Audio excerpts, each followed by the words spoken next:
The All Progressives Congress in Edo State has expressed its worries regarding a supplementary budget that has been submitted to the State House of Assembly for approval by Governor Godwin Obaseki. They raised this concern during the Ikpoba-Okha word-to-word campaign flag-off in Benin City. Since the kickoff of the All Progressives Congress campaigns ahead of the governorship election in Edo State, the issue of failed infrastructure, especially absence of good roads, lack of drainage that leads to flooding within the city in the past 8 years of the present administration, has been a thing of concern to the party. This time, in a rally in the Ikpoba-Okha local government area, the APC is worried about the lack of transparency and accountability in the proposed supplementary budget, alleging that the state government has a history of mismanagement of funds. They criticized the government for not prioritizing infrastructure development, which has led to deplorable roles within the state despite huge funds accrued to the state these past years. Obaseki, to complete his bleeding of this state, signed a new supplementary budget of 480 billion naira. Yet, he has only 3 months left in office. So, do the arithmetic. 480 divided by 3. He intends to be spending about 160 billion every month, or what? The PDP state government has killed this place.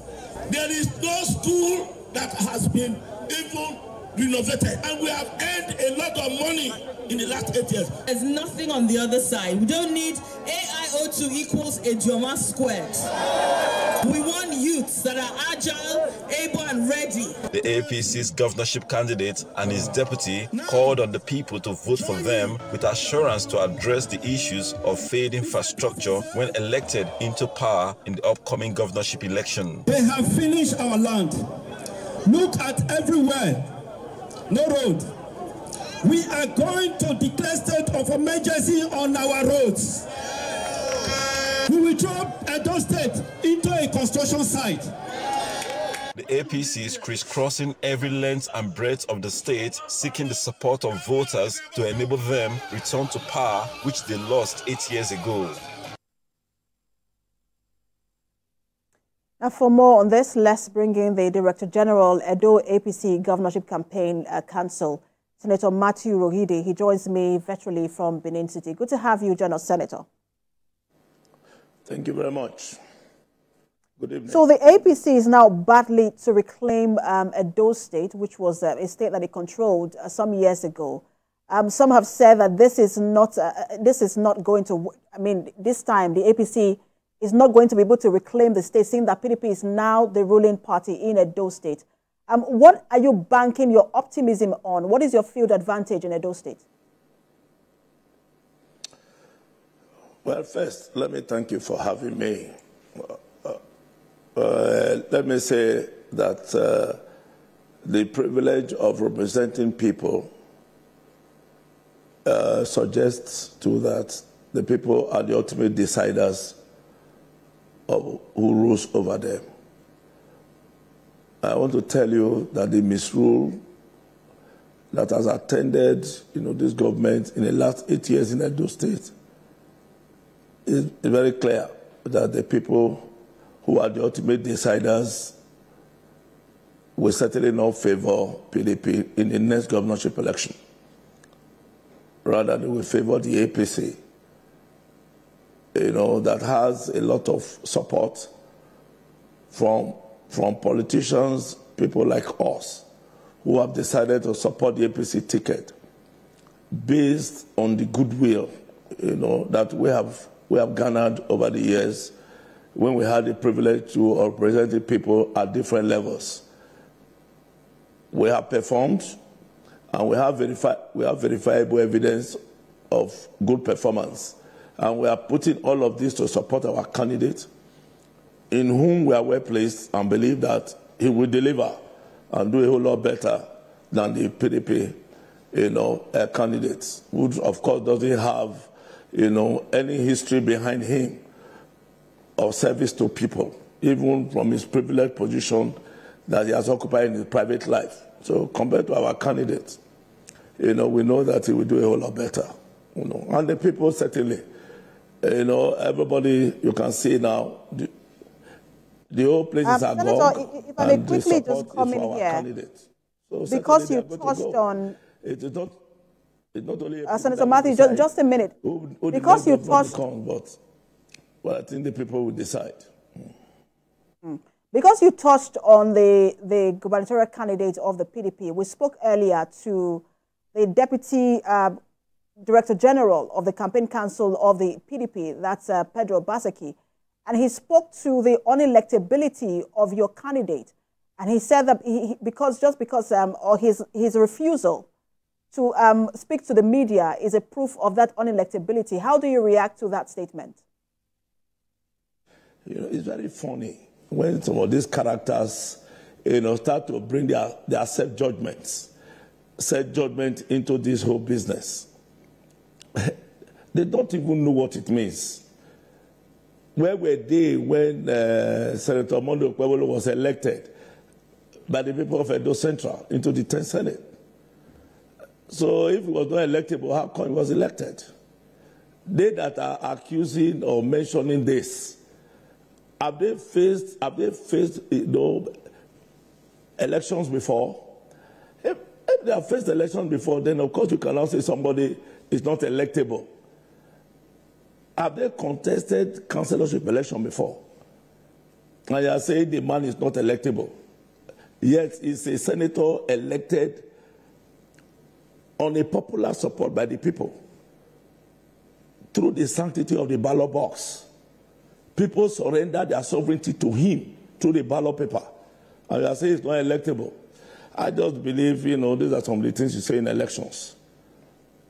Even the people of Edo Central, that, of course, where the own candidate comes from, they don't know him. How can you come all of a sudden to the political space? You have never obtained a voter's card before. You have never been close to the people. The first time you obtain a voter's card, you want to contest governorship election. And you are saying that the other person on the other side, who has been voting and helping the people all these years, that enjoyed the popular support of the people, in an election, Senator Matthew is not qualified. So some people will poke holes. I think we should discount all of that, really.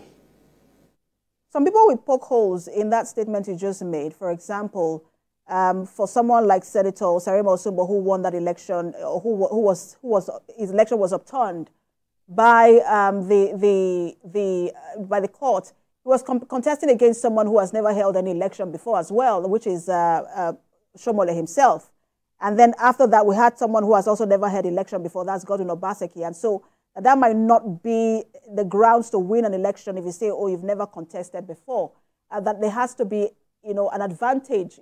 I mean, when you also look at what's going on, there seems to be a general walk away, or just disregard. People do not want to have anything to do with the APC at this moment. That's the feeling that people have. And how do you react to that?